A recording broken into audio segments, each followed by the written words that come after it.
Good evening from Tokyo. My name is Noriyuki Shikata, Cabinet Secretary for Public Affairs at the Prime Minister's Office of Japan.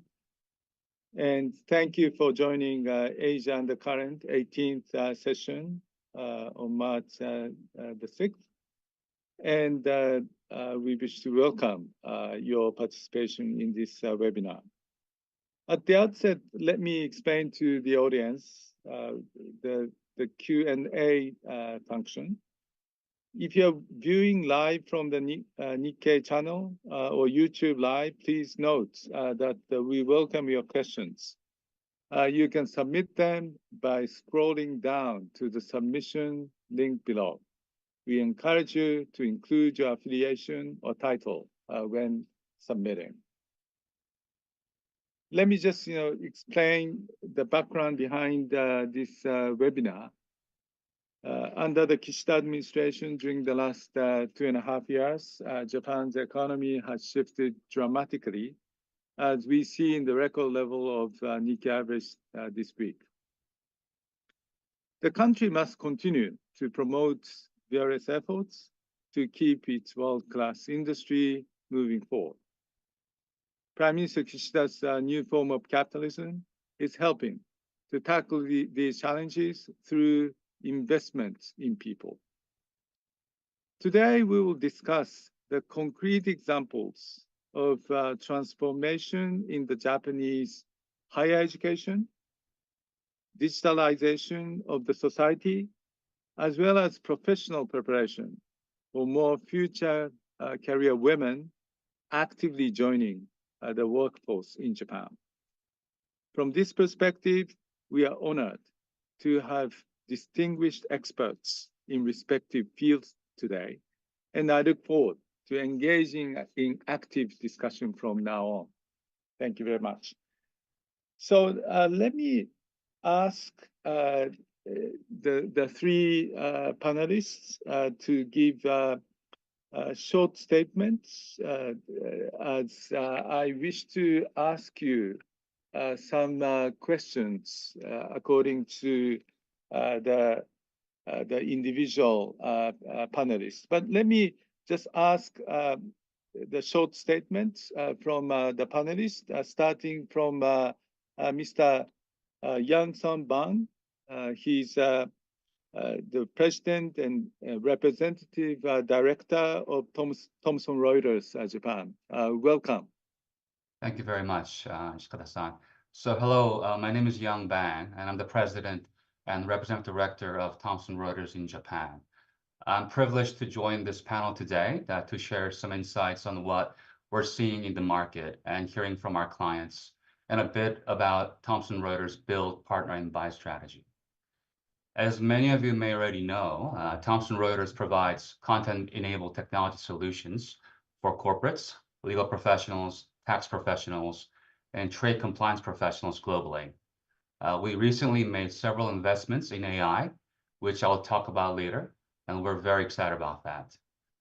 Our vision at Thomson Reuters is to first and foremost support our clients and inform them of the way forward with technology. We aim to help our clients navigate the complexities of professions, from legal to tax compliance and global trade compliance. We have a global footprint and serve the top 100 global law firms, accounting firms, and the largest multinational corporations around the world. We have operated for more than 100 years, and clients know that they can trust our brand and our products.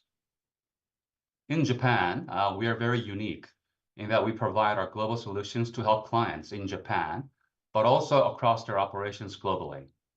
One example is our global trade solution, which helps corporations manage their global trade requirements across the world. In the past, Japanese companies tend to be decentralized. However, more and more recognize they need to centralize processes with growing global regulations such as BEPS, trade, and ESG. To continue on that example, our export control solution has unified global trade compliance across over 20 subsidiaries for leading manufacturers in semiconductor, electronics, and heavy engineering, and standardizing processes and managing diverse ERP systems to ensure consistent export controls and risk mitigation. Also, implementation of our automated denied party screening and export license management has led to operational efficiencies with track record of 0 export penalties since its adoption, demonstrating compliance effectiveness. Another is that our FTA solution, which rationalizes complex outsourced processing cost calculations through logical automation, enhancing efficiency and resource management for increasing FTA demands. And for a specific Japanese multinational manufacturer of our client, achieved $45.5 million in annual FTA savings and secured a competitive edge in the UK and EU markets by maximizing the benefits from relevant FTAs. We also recognize that Japanese clients have unique requirements and are going deeper into the domestic market with our domestic legal research service, which is Westlaw Japan, as well as localizing our solutions for the market and working with partners to expand our services. We're extremely excited about ongoing and growing in Japan, particularly during these changing times. Thank you. Well, thank you very much, President Ban. And I wish to ask Dean Matt Wilson of Temple University in Japan. And I understand that he is in the United States at the airport now. Thank you very much for joining us from the United States. Thank you, Shikata-san, and it's a pleasure to be here. So today we talk about people, technology, and prosperity, and Japan's growth opportunities under the new forum. And so I want to spend just a few minutes talking about people and prosperity. Japan is one of the world's most advanced economies, and it's an extremely attractive destination. Notwithstanding the closed borders during the global pandemic, Japan's natural attraction, combined with the successful hosting of international events such as the Olympics, the G7, the weak yen, affordable cost of living, geopolitical tensions in the arena, created a perfect storm to drive people to Japan. Yet the country currently faces supply and demand challenges with respect to workers and available talent. At present, there are pressures on the number of people, which gives rise to concerns about the future prosperity. Naturally, this leads to movements to draw technology into the conversation to potentially fill the gaps to ensure a sustainable society within a livable lifestyle. It's interesting when my ramen is now delivered to me by a robot as opposed to an actual human. Japan continues to face demographic challenges with an aging population and declining birth rates. After peaking in 2008, Japan's population has since shrunk steadily due to declining birth rate. In fact, the country saw a record low of about 771,000 births in 2022. Much of the same is expected going forward. This has led to shrinking workforce and increased pressure on social welfare systems. A group of think tanks in 2022, led by the research arm of the Japan International Cooperation Agency, concluded that to sustain average economic growth of 1.24% per year, Japan needs to bolster its foreign worker population to about 6.74 million by the year 2040. Recognizing this reality, Prime Minister Kishida recently remarked that the government seeks to create an inclusive society, and we want to make Japan a country that foreign workers will choose. So what does a country that foreign workers will choose actually look like? Well, in this regard, the country is at a crossroads. In fact, in current times, Japan faces a host of both challenges and opportunities. On one hand, the new form of capitalism has resulted in Japan unveiling new visa forms, altering its foreign training program, and taking other active measures to invite new talent. Just this week, it was announced that Japan plans to more than double the number of foreigners eligible for a skilled worker visa in the 5-year period starting in fiscal 2024 to over 800,000, as the government seeks to alleviate shortages in industries like manufacturing, construction, and agriculture. To many, though, that's not enough. The government, industry, educational institutions, and society will need to do more to help Japan sustain itself and to foster growth. So, where do I come in? Well, in leading a foreign institution that employs hundreds of foreigners in Japan and a university based in the United States that helps attract thousands of university students to our Japan campus, I see the challenges and the opportunities firsthand through the eyes of my employees, and even more so through the eyes of my students.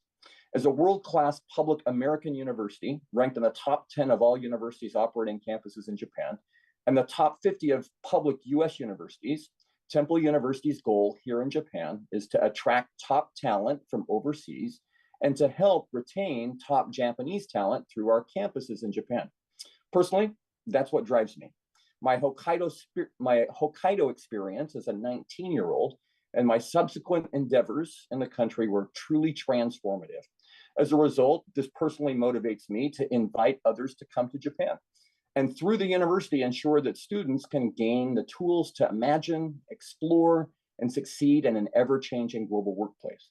And just as significantly, to provide a truly international education in a multicultural and inclusive environment that at Temple University's Japan campus, as we call TUJ, is truly international. It's about 1/3 Japanese, 1/3 US, and 1/3 from 70 other countries around the world, including we have taken in 9 students from Ukraine to help them ensure that they get their university degree. We embrace the values, the rigor, and the community spirit of our main campus. It's based in Philadelphia. So what I see in terms of people and prosperity is we focus on declining population and attracting top talent to Japan through education and employment is we have language barriers. There's a need for English both domestically and globally. By all accounts, Japan would be well served by increasing proficiency. Life barriers. Still stunned by the number of our students that come in and employees as well, who go and they look for housing only to be turned away because they're foreigners.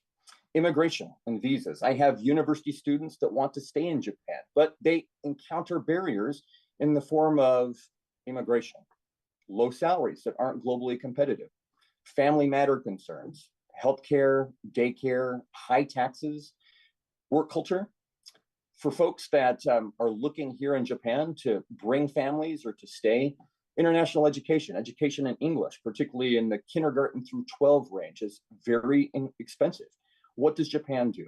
And when we think about current education, English education, it truly falls short. In fact, a recent survey by EF Education First involving 2.1 million people placed Japan 80th out of 111 countries in terms of English proficiency. Last year, there was a test that was administered to 1.9 million middle school students at 28,000 public and private schools nationwide. Only 12.4% of the questions on the speaking section were answered correctly. The response, the test was too tough. Going forward, we need to be talking about incentives and other measures. My role as being head of an institution that provides higher education is to collaborate with governments, with Japanese universities, serve both degree and non-degree students to attract global talent here. Collectively, as government, as industry, we need to be talking about education, more affordable English immersion programs at the K through 12 level. Technology, what do we do with artificial intelligence and other things to bridge the gap? From a government standpoint, tax incentives to lure people coming on into Japan, extended stays for university students, incentives for employers as we look to attract foreign talent. From a private sector, thinking about schools, banking, communication, changing attitudes and approaches to employment, prioritization of diversity, and then creating meaningful roles for foreign talent as it comes on in. I'm looking forward to our discussion today, and I appreciate the time and opportunity to share my thoughts. Well, thank you very much, Dean Wilson. And some of the issues you mentioned at the outset in terms of English education in Japan, or technology-related education, or how you introduce American-style education in this Japanese market. Those are the issues that I'll be asking you in due course. So now let me move on to Professor Akiko Imai. She's a professor at the Business Design Department, Faculty of Global Business at the Showa Women's University in Tokyo. And she has been doing research on issues like women's policies in Japan, women's leadership, sustainability, and global business. So, Professor Imai, please. Thank you very much for having me. Among several pillar policies under the new form of capitalism, I would like to focus on investing in people, especially about the women's issue. Recently, some Japanese women's universities announced they would shut down their education. And some people even ask the question of whether women's colleges have completed their mission. My answer is, of course, no. Rather, the need to foster women who can thrive in the changing international society is more significant than ever. The most recent gender gap index showed Japan was ranked 125th out of 146 countries, very miserable number as always. The disparities are especially apparent in business and politics. At the same time, as Dr. Wilson pointed out, aging Japan doesn't have enough labor force. It is a very urgent issue to raise the number of the sophisticated labor force in Japan. Otherwise, Japan's overall competitiveness in the world will be undermined. How can men and women work together to grow Japan and the world in the face of these challenges? In this sense, women's universities still have many responsibilities and roles. Let me talk about my university's initiatives. In the early 21st century, Showa Women's University started its transformation by focusing on career development, business studies, and global learning. Career development education may sound cliche, but when it comes to women's empowerment, it means a lot. For a long time during the rapid growth era, people have thought that classy women didn't get involved in practical business. Under such a mindset, women tended to choose supportive jobs in big Japanese corporations and quit the job after finding a hard-working husband. But the time has changed. It is essential to encourage women to secure financial autonomy and self-determination by having a full-fledged job. At Showa, we set the career design policy and a curriculum in 2012. We started mandatory courses for all freshman year students to learn the current situation surrounding women and to foster the commitment to designing their own lives. And to give students a concrete image of businesswomen, we started the Career Mentor Program and invited many career businesswomen to become mentors. The reaction among them was solid. Most mentors are alumni of universities other than Showa. That proves how many working women are passionate about fostering next generation. The second initiative was the creation of a business department for the first time at the Women's University in Tokyo area. We intentionally designed our curriculum to foster leadership and collaborative work skills. Currently, most students seek job positions that are connected to managerial positions in the future. Thirdly, we enhanced globalized education. Showa has a very long track record in this area by opening a campus in Boston back in 1989. Showa Boston is not merely a language school. It teaches business content and liberal arts. Undergrad students from 3 departments have lived and studied intensively in Boston for 5 months or longer. It now has a function of a gateway to study abroad programs at other universities around the world. We also developed a double degree program with 5 foreign universities, including Temple University, Japan, Shanghai Jiaotong University, Sumyeon Women's University, and Seoul Women's University in Korea. At Showa and Temple University, Japan are located next to each other. The interaction between the 2 institutions is expanding. Now we have a joint courses or the student level exchanges. One of the recent examples was the exhibition of the Tale of Genji at the Showa Women's University's museum. Students of the literature and history majors of our university worked together with TUJ students to make an audience guide about the classical Japanese literature in Japanese and English. From 2070s, we have developed some other joint programs with University of Colorado Boulder or Business Academy of Aarhus, Denmark, and KMUTT in Thailand, respectively. To go beyond the mere mutual understanding programs, the theme of the learning have been contemporary socio-economic issues such as global warming, supply chain management, and geopolitics and business. These topics are, of course, very challenging ones for the undergrads, but with the cooperation of the government officials and business experts as a guest lecturers, students could expand their knowledge about cross-border issues. Finally, we have started a program for foreign female students from Vietnam, Malaysia, and other East Asian countries. These students will learn intensive Japanese language and take regular academic courses. They are expected to get a job in the Japanese business community after graduation. So I will stop here. Thank you very much. Well, thank you very much for respective speakers. So now let me move on to question and answer, especially in terms of my posing questions to the panelists. So first to Professor Imai.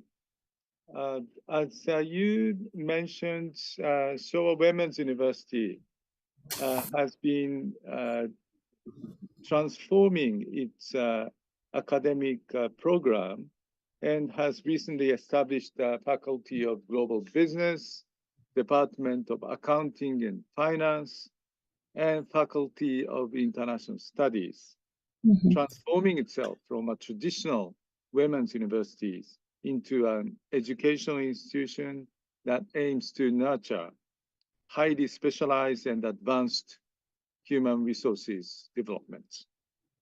In addition, the Showa University has been promoting career education from the first year, and its actual employment rate is reported to be 97%. So what is the background regarding these transformational changes, and how have you been successfully achieving these results? Well, thank you very much. And the most urgent issue was the change of the society. For a longer time, women's university didn't have a practical studies like economics or management or international studies or other political studies. And that was okay for 30 or 40 years ago because they are not expected to be in the mainstream of the society. But these days, it's an era of the equal opportunity. And anyone, regardless of gender or race or the background, there is a chance for everyone to go forward. To cope with these needs, the Women's University has to open the way, educate girls to go forward, to get into the real society. So to do so, the Showa Women's University, well before I came here, the top management decided to create a business and accounting department. And by doing so, most of the women can have a path to get into the mainstream of the business and political society. That is the idea. But the only idea is not enough. So it was the tough part was how to implement this kind of initiative. So one of the big step was to create a totally different new department only for focusing on career education by the teachers and the administrative staff. And so these kind of support made a kind of great progress within 10 years. So that's why I think that these days, the mindset of the students are drastically changing, and they are very fully committed to their own lifestyle from the very beginning of the entering the university.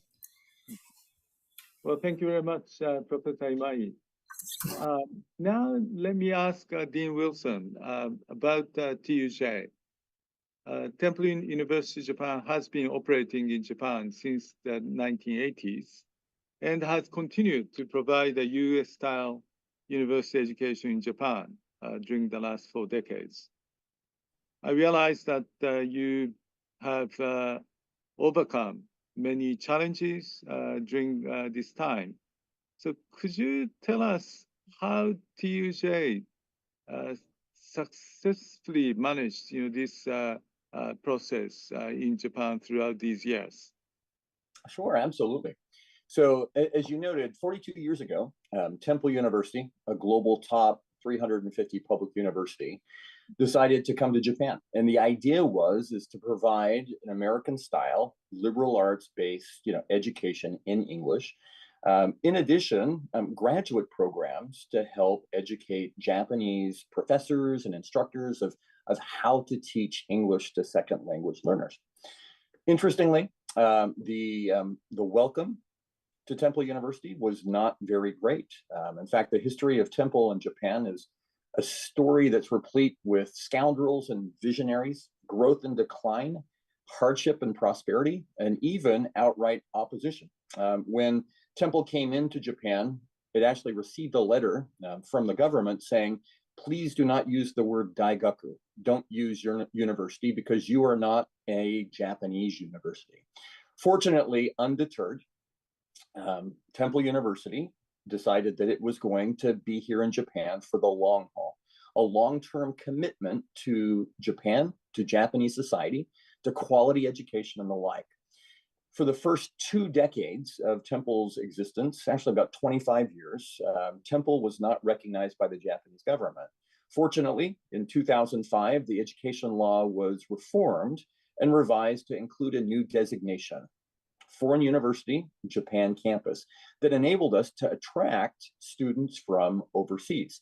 Previous to that time, because we weren't deemed to be a university, we only could sponsor cultural activities visas that were good for 6 months. So in 1997, when I studied at Temple University, Japan, as a budding international lawyer, I was on a cultural activities visa. When I went to the train station to get a discount commuter pass for a student, they said, you're not a student. You don't belong to a Japanese university.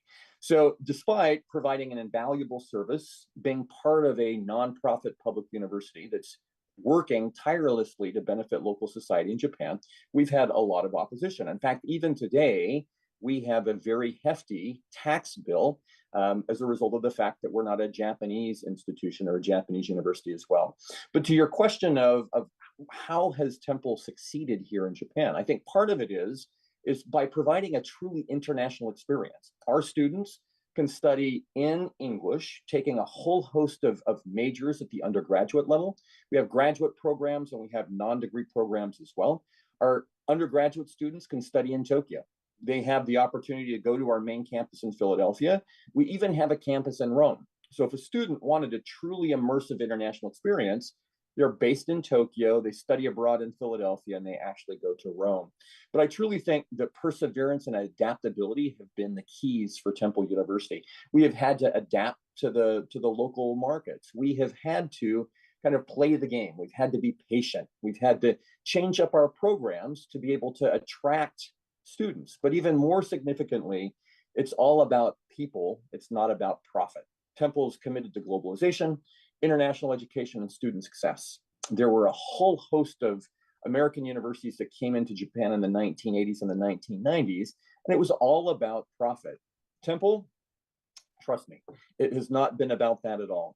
In fact, Temple really has the perfect mix, a world-class quality education, highly ranked. We have speakers and professors that come in from around the world. Our students that are at Temple receive a foreign degree. They receive their degree from Temple University. They can tap into resources in the United States. One of the things that I talk to students about is, if you're a night owl, you like to study in the middle of the night, you have a question, fortunately, it's 14 hours difference in Philadelphia.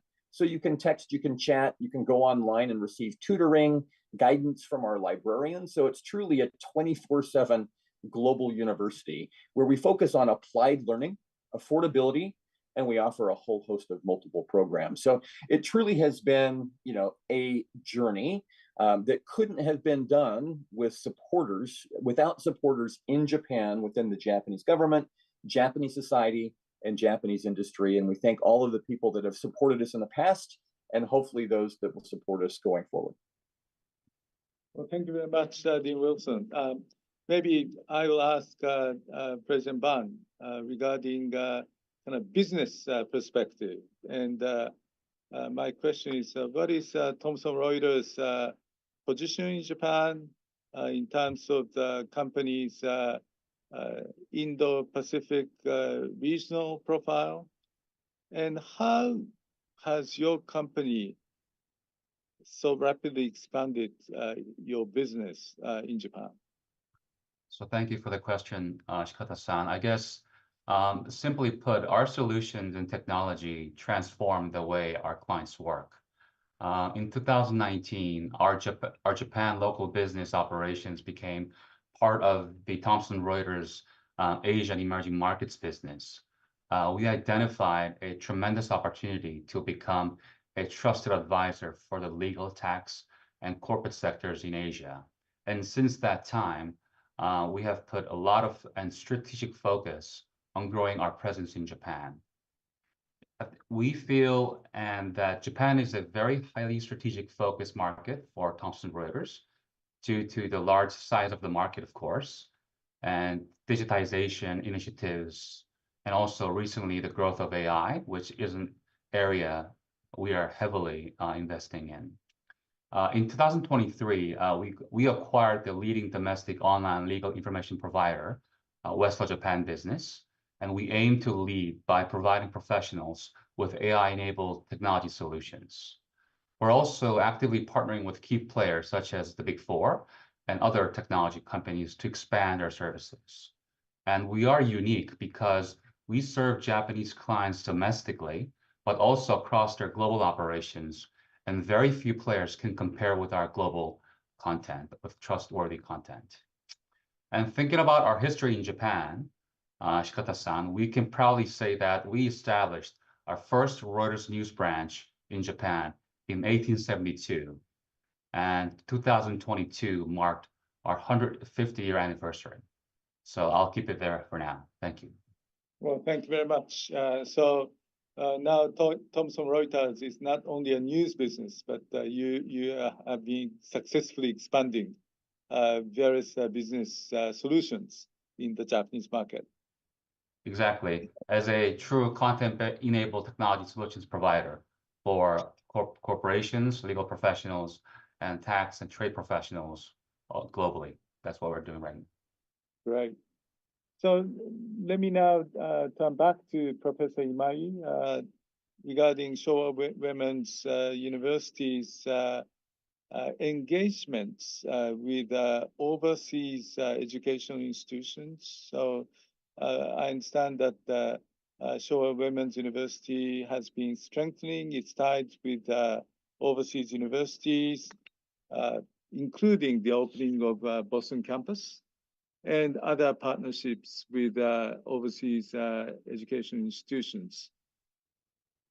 So the school is also focusing on international education for its students. But so what are some of the examples of actual exchange program, and what have been the results as you see it, and including possibly with your collaboration with TUJ? Thank you very much. Unlike Temple University, Japan, inside of the campus, we naturally only have women, mostly Japanese women. In such circumstances, it is really hard to expose the students to the diversified society. In that sense, our collaboration with the TUJ is really precious thing. There are many, education level and friendship level exchanges. Let me just give one example. The other day happened around me. Currently, I have two Tanzanian high school students in my campus, and they are now enjoying a very rapid cross-cultural experience. And some of the Showa students helped them to adjust to the Japanese culture. And in the building that the TUJ is now located, there happened to be some American student from TUJ, and they looked at the actual activities of the Showa Women's University and the Tanzanian students, and then approached to my students. And quite naturally, they started the conversation. And they set the new round of the meeting to talk about the countries of United States, Japan, and then African countries and the future of the generation. These are not the made by the teachers. It's really a voluntary and voluntary initiative born by the period students. And I think such initiative is a very powerful thing. And also, talking about the collaborative learning, I'm doing a collaborative study with the Colorado University students, and it's really interesting because we start only online basis in February, and in May, the students will visit to Japan. So before they actually meet in person, they have to jointly study something about the supply chain or human rights or global warming only through Zoom. And quite interestingly, every year, the American students feel a kind of embarrassment because the Japanese students are so shy on the internet. And the Japanese students also feel a kind of very overwhelmed by the very active conversations among American students. But within 4 months, they will gradually understand how to communicate to each other without any instructions. Quite naturally, they learn how to adjust the speed or level of the understanding among them. And in every year, in May, we can enjoy a very good joint presentation about the business plan created by Japan and US students. So these kind of stimulating experience will not happen in a day.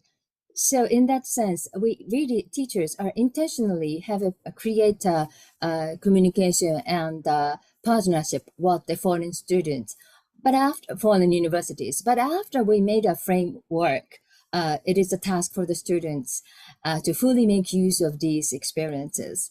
I hope that in the future, of course, we would like to continue a good relationship with the Temple University Japan, and then I think we will have something that to cooperate with in terms of the women's empowerment and other specialties as a women's university. Thank you. Well, thank you very much, Professor Imai. And I could see how you have been trying to introduce international education on campus and providing us with concrete examples of such intercultural experiences on campus. So now to Dean Wilson, TUJ has been growing by offering, for example, doctoral programs in education and law, as well as continuing education programs for the residents nearby, or maybe distance education. And now you are opening a new campus in Kyoto. So what in particular has been the keys of TUJ's such a successful development of your programs? And please tell us what is your vision for TUJ's future in your educational program. Yes, thank you. And just by way of background, for those that are listening, at this point in time, we have at Temple University Japan campus about 2,240 undergraduate students who can pursue and complete their degree entirely in Japan. In addition, as Shikata-san mentioned, we have graduate programs, master's and doctoral in education law. We have a master's in management. We're looking to add some more programs as well. And then the continuing education, interestingly, we educate over 2,000 non-degree seeking learners. Those include elementary, middle school, high school students. In fact, well over 1,000 kids will come to our campus. We have also adult program, corporate education, and really the idea is to be full service, being able to contribute and to give back to the community. And I think that's one of those things that has really helped with our success. Interestingly, even during the pandemic and then after the border has opened, we have seen an increase in our undergraduates student body that has been significant. In fact, over the last 3 years, we have seen an increase in about 75%. That is incredible. And as you alluded to, last month, we announced that in January 2025, we will be opening a second campus in Kyoto that will be about a 12-minute walk away from the Fushimi Inari Shrine. We're very excited about that. The excitement that we have seen as we expand beyond Tokyo has really been unparalleled. I know the Kyoto government, Kansai, has been very excited about that as well. And if we think about why, I think part of it is we're providing a liberal arts education in English from a top university. The idea is global immersion. We're all about hands-on learning. Taking liberal art, combining it with hands-on learning in a manner that is responsive to the global workplace is really important. We have an internship program that just won a national award from MyNavi. Instead of just going to a company and visiting, this is really an immersive program where we have students that will actually go into companies and work on a part-time basis. They receive not only a great experience. Not only do they help the employer, but they also receive credit as well. So if anybody out there is looking for top global talent, come and find me, and I can place some great students with you as well. Cooperation from our main campus. The quality standards, the degree are bar none, not only parallel, but exceptional. When I think about success, I think about collaboration. We have collaborations with universities. As you have heard, our collaboration with Showa Women's University is truly amazing. We have a dual degree program with Showa where students will spend 2 years at Showa. They spend 2 years at Temple University. They end up getting a bachelor's degree from both universities. We're also working with Showa on combining our master's in management with an undergraduate degree at Showa to provide that type of an opportunity. And I'm having similar conversations with universities that are there as well. So this idea of dual degrees being creative and innovative, those are truly key. We have about over 20 Japanese universities that are now sending us students to help with English language education and providing an international environment. Relationships with governments and collaborations. In December of 2022, we signed a collaboration agreement with Yamanashi Prefecture.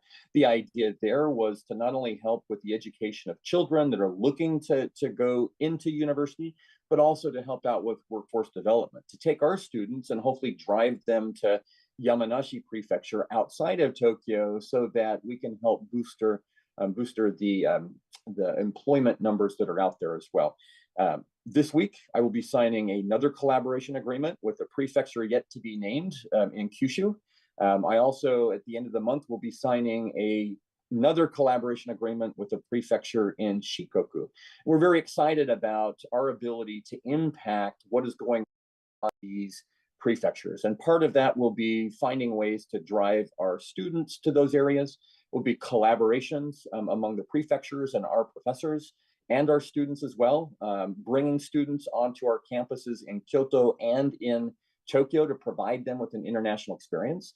And then also, from an employer standpoint, working with employers, whether it's internships, whether it's placement, doing things non-traditionally. If you think about the way that Japanese companies traditionally hire, it's restrictive, particularly when we're thinking about folks from overseas and trying to work with them to be more flexible and understanding the benefits of global employees. And when I think about vision, we have committed to expanding into Kansai with our new Kyoto campus. And so as we walk and we go forward, we're excited to make that jump. We want to be accessible, we want to be affordable, and we want to be practical. And as we do that, distinctive as well. And so we're looking to meet the market needs. We have a new leadership academy, and we have an opportunity for our students to go to our main campus in Philadelphia and study at Japan rates as opposed to US rates, which really drives down the cost of higher education. And as we look at meeting market needs, we just brought in a tourism and hospitality management degree, which is focused on business. Temple is ranked, I think, #9 in the world in terms of tourism and hospitality management. We're excited about that. We've expanded our computer science programs, and we're looking forward to doing that even more. And we'll be bringing in graduate degrees that are focusing on leadership, crisis management, and the like. So as we go forward, and it's an exciting time as we branch out beyond Tokyo, we continue to grow in Tokyo and expand opportunities for folks that want a global education. Well, thank you very much, Dean Wilson, for your comprehensive explanation about your vision for TUJ.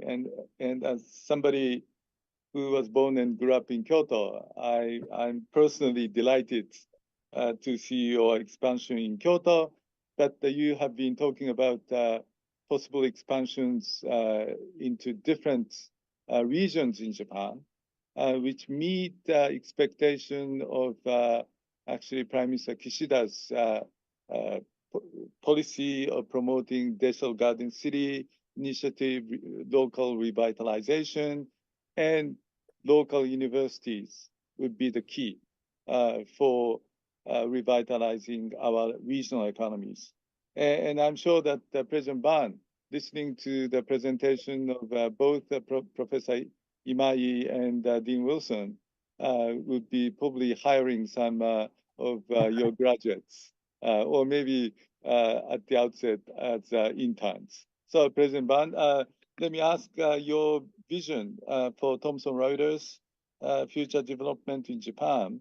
And please tell us about your firm's contributions to Japan's ongoing digital transformation. I ask this, because this is something we attach so much importance to in terms of what we call DX, digital transformation of the Japanese society. And this is something that we need collaboration between the public sector and private sector. Yes, thank you for the question. My vision for Thomson Reuters future development in Japan is to help clients transform digitally to improve their efficiency and competitiveness. In Japan, the rise of AI and digital transformation, DX, as you mentioned, in my perspective, will only get stronger. Allow me to share insights on the role that AI will have for companies looking to grow sustainably in Asia. AI is challenging how traditional legal and tax work is done, for example. It is prompting all professional leaders to reinvent their workforces with greater efficiency, accuracy, and transparency. The companies that adopt a wait-and-see approach will not be leading, but probably following.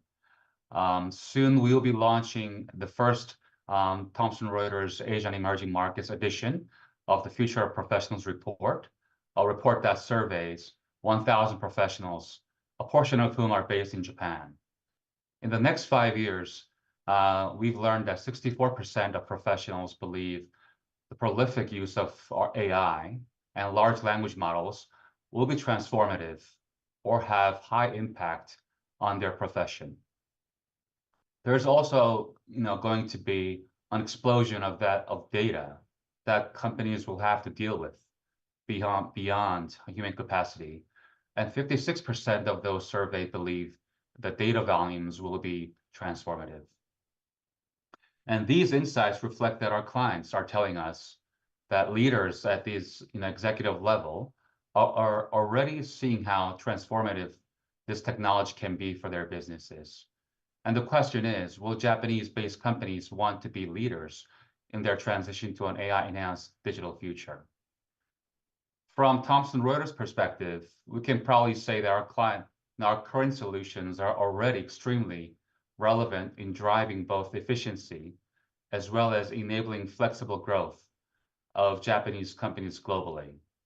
And with the future with AI, we cannot stress enough on the importance of accurate content, which really allows us to play on our strengths as a company that historically have been proven to possess and produce most reliable and credible fact-based content, which our technology will learn from and be based on. I think I'll leave it there for now, Shikata-san. Well, thank you very much. So now let me move on to the next round to Professor Imai. I think Showa Women's University is a great example of elevating women's role in the Japanese society.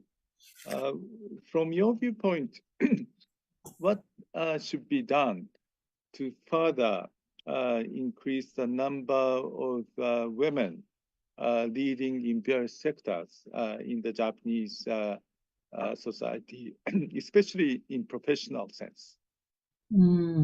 That's a very good question, and that's a very long-term topic that many of the researchers in this university is facing with. 2 or 3 years ago, other professors and me conducted a little research about the how to encourage the businesswoman in a management section.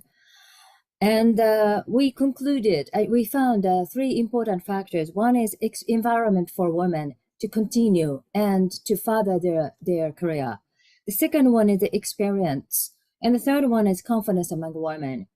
As for the environment, especially the legal system, Japan has a lot of good laws for the, starting with the, of course, equal opportunity laws, but after that, child rearing law or elderly care law, blah, blah, blah. So technically, we have a lot of good environment. But why do we have such a wide gap between men and women? In that sense, there are many reasons. First of all, in a company, the human resources usage is a little bit tilted to the too much tilted to the fostering men. I mean, traditional way. I do not mean here the conflict between men and women, but the traditional human resource education inside of the company is too much focused on a long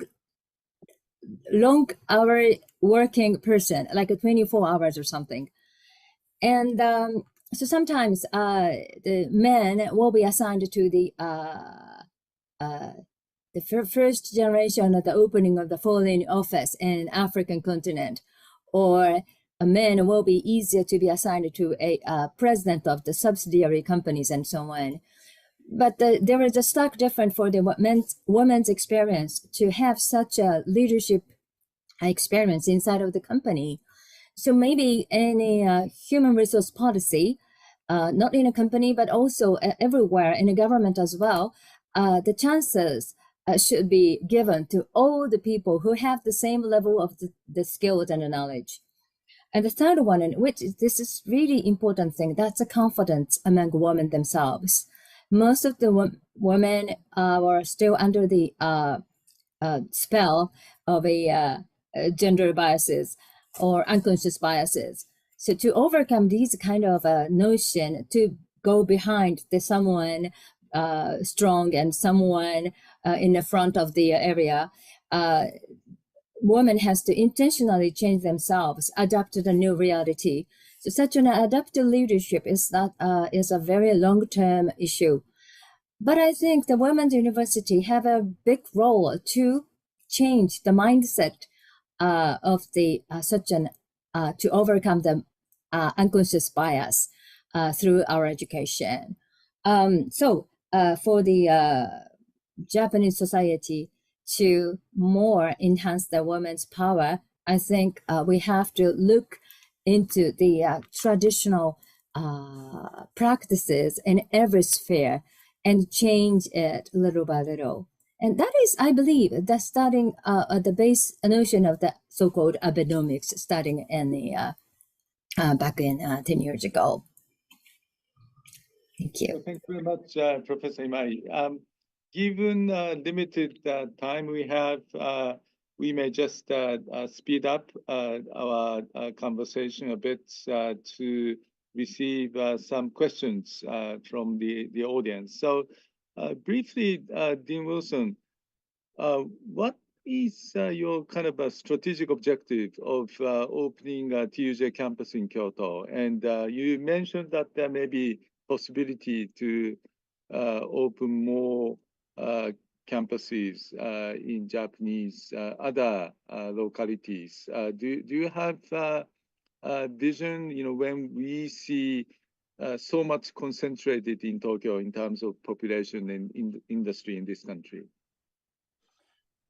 Right. So when we think about outside of Tokyo, I mean, one of the purposes is really to expand the energy outside of Tokyo. It follows the Japanese government's invitation, an example of attempting to diversify. If you look at Kyoto in general, recently the cultural agency was relocated from Tokyo to Kyoto. And, that was one of the considerations that we had was, okay, we're seeing a need. We're also seeing an opportunity, and we believe that it's responsive. As we look to attract talent to Japan, we also want them to experience things outside of Tokyo. Tokyo is incredible. It's a dynamic city. It's something that has attracted me to live here for a long period of time, but there's more beyond Tokyo. And what better place to start than Kyoto? And at the same time, as we talk about expanding beyond, we are one of the reasons why we're working with Japanese governments and getting ready to sign even more agreements with Japanese prefectures is we want to provide our students with internship opportunities, with jobs, with collaboration opportunities with folks that are in these areas, because there's a struggle when you get outside of the major metropolitan areas in terms of population loss. We talk about people, prosperity, and technology. Hopefully, as a higher education institution that's looking to serve society, we can play a critical role in globalizing those areas, generating excitement and energy, and providing new opportunities, and really kind of developing a pathway, not only for our students, but for students and individuals that are seeking things that are more international and global. Well, thank you very much. Next to President Ban, from Thomson Reuters view, what kind of talent do you think Japan will need to remain competitive in the international market? Yes, I think human resources will need to be augmented by AI capabilities and digital transformation. So that, there's no doubt about that. Japan needs to empower human talent with technology so that it can further its value proposition to international markets.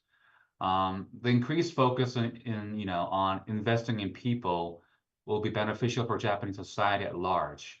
The big question we are asking ourselves is, what does the future of work look like for professionals in Japan? With an aging population, Japanese companies need to innovate to ensure they can both grow and sustain their workforce in terms of capacity requirements as well.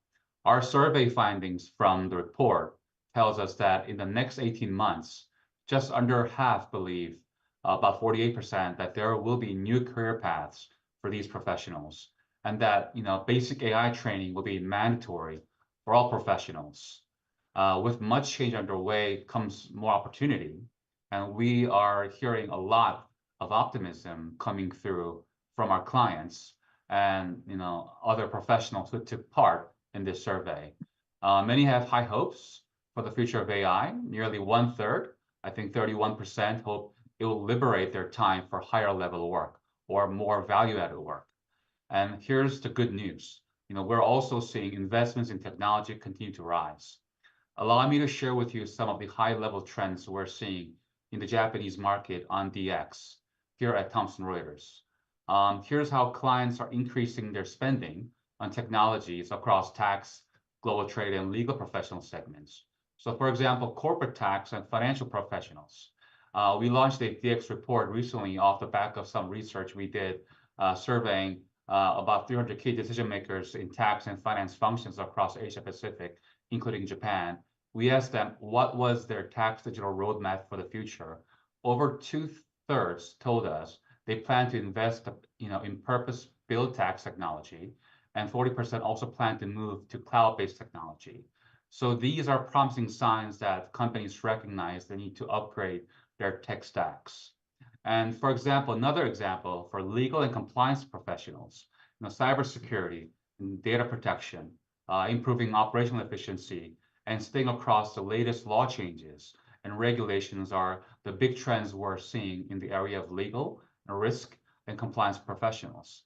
Of course, technology can be used to help legal counsel provide accurate guidance.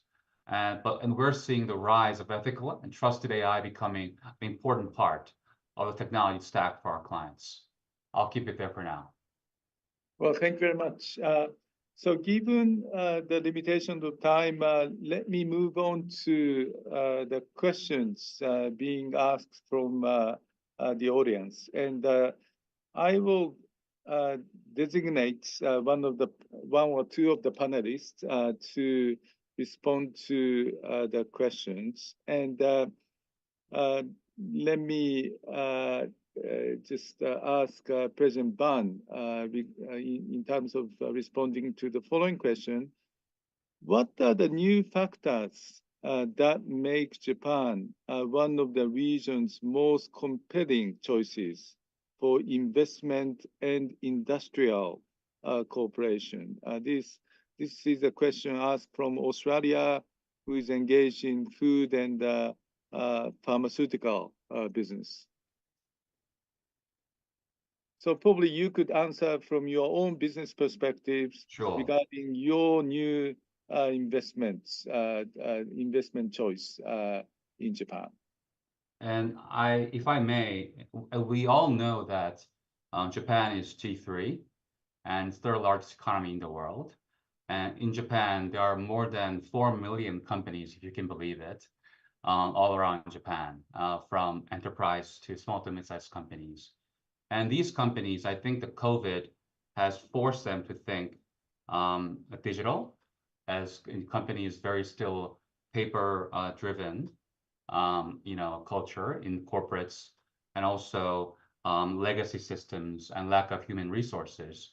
And now, because of the size of the market and the power of the purchase power of these corporations in terms of their profitability, they are thinking to move from a lot of these functions within corporations are cost centers, and they want to become profit centers.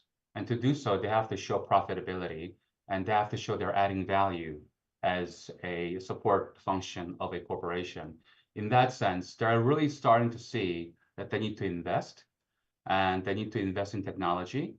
And from a solutions provider like ourselves, we are seeing huge opportunity where Japanese corporations and various organizations that are supporting those corporations are in need of technology that need support. And we are doing that in the ground, local level, and we are seeing huge investments being needed to realize those fruits for investing, and also to transform into a digital, future from more of analog or paper state at this time for Japan.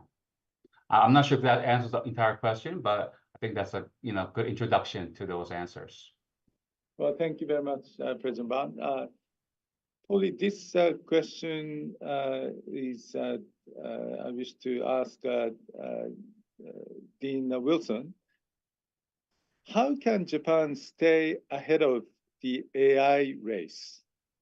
Is there a collaborative and concerted effort combining the public and private sectors? And if so, what specifically is being done? Maybe I should answer the Japanese government part, but maybe from your perspective, if you could comment on how your advice and recommendation regarding what Japan should do to stay ahead of the AI race. Of course, the Kishida administration, Prime Minister Kishida himself, have been putting a lot of priority to AI developments and introduction of AI to the businesses and research and development. And of course, last year, PM Kishida was hosting Hiroshima G7 summit, which led to Hiroshima AI process. So Japan is actively engaged in international rulemakings. But maybe from academic and of course, since TUJ is actively engaged in computer science education and so forth, what's your view on this? Well, I think with AI, and President Bang talked about it, it really is going to impact all of us and on a greater level.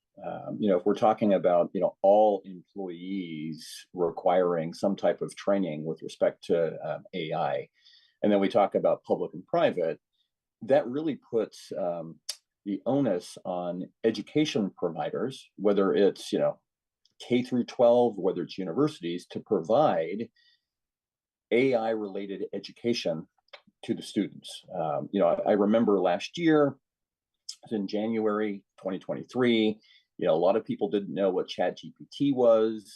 AI was present, but really not omnipresent like it's becoming today. And I sat down with our professors and said, look, this is the new reality. And as we have this new reality, we can't run away from this. As educators, we need to be in the classroom, talking to our students, educating them, because it changes not only the way that we do business, but it changes our reality, right? And so a big part of it is teaching, or at least having programs in the schools about how to responsibly use AI, what the benefits of AI are, what the downsides of AI are.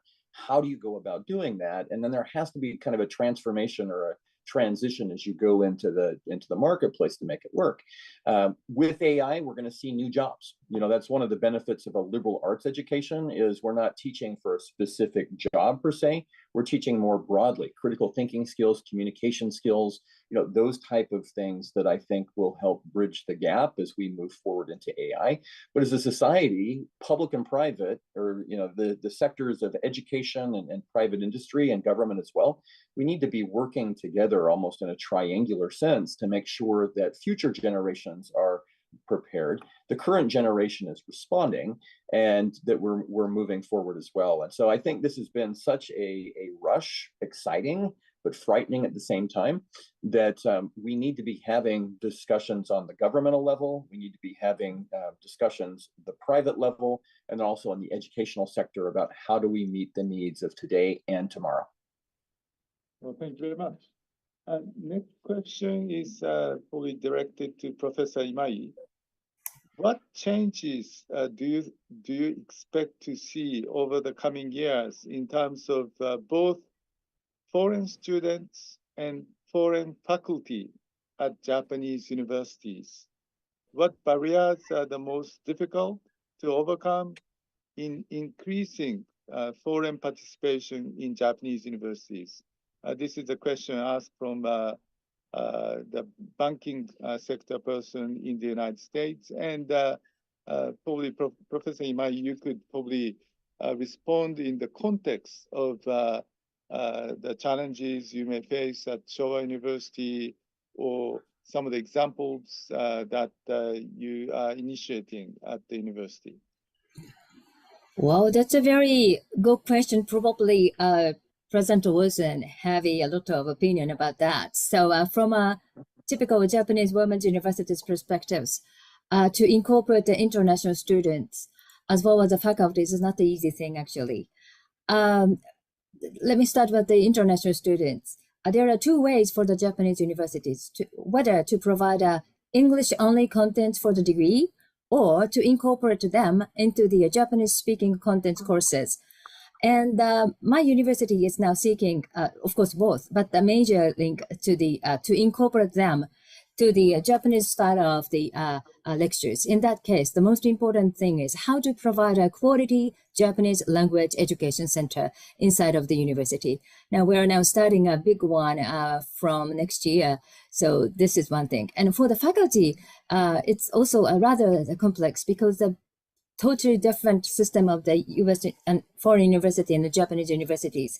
Sometimes it's really difficult thing for the foreign teachers to fit themselves into the Japanese system. So maybe the important thing is to give some Japanese universities for a kind of freedom how to manage the teachers, personnel, human resources inside of the university. Currently, because of the keeping the quality, there are many regulations in a way, official and unofficial things, and that would form a kind of barrier, unwritten barrier for the foreign teachers. That is a very sad thing. So maybe we have to overcome these kind of barriers with creating our own flexible systems for teachers, I think. I hope this is part of the answer. Well, thank you very much.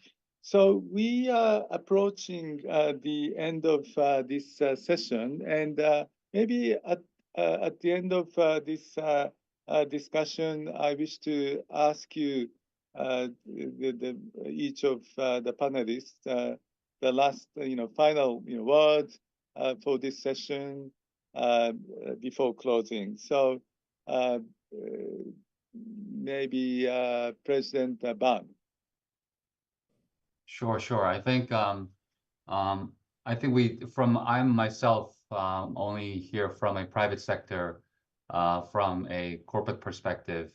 I think we touched on some AI and technology aspects today, and I want to share one statement that we talk about a lot in our company, and that's being shared a lot in the market. That when we talk about AI, it's not really about human being versus computer. That's not the argument here. I think AI is a tool that we all need to train and to learn and learn how to use. And it's not really about AI, if AI will replace professionals or our job. It's really about, AI, people that are using AI will replace the people that are not using AI, right? So I think that's the way we should think when we talk about these in technology, and that we have to learn and we have to train ourselves, our people, our students, to be ready when they go out to the market and when they go out to society to contribute to the business and to the society as well. So I'll leave it there. Although there are a lot of things to say, but I think that's where I can finish off today. Thank you. Thank you, President Ban. Dean Wilson? Yes, as we spent some time today talking about the development of global talent, I know firsthand that there are a lot of obstacles as global in attracting global talent to Japan. Japan is a very attractive country. There's so much in terms of the future of Japan, but I do truly hope that we can have a discussion about how we can eliminate these obstacles. Professor Imai talked about regulations. That's one. There are other hurdles that are out there, whether it's immigration, whether it's taxation, whether it's services that are there as well. But, from my perspective, as head of a branch campus of a foreign university, we are truly looking to elevate Japan, language proficiency, helping Japan and folks be more competitive, to attract talent, to provide a globalized education. You think about the economic impact that education has, or that foreign workers have as you bring them on in. There is no substitute for bringing foreign talent in, and the economic impact that they have in terms of moving Japan forward, helping Japan grow.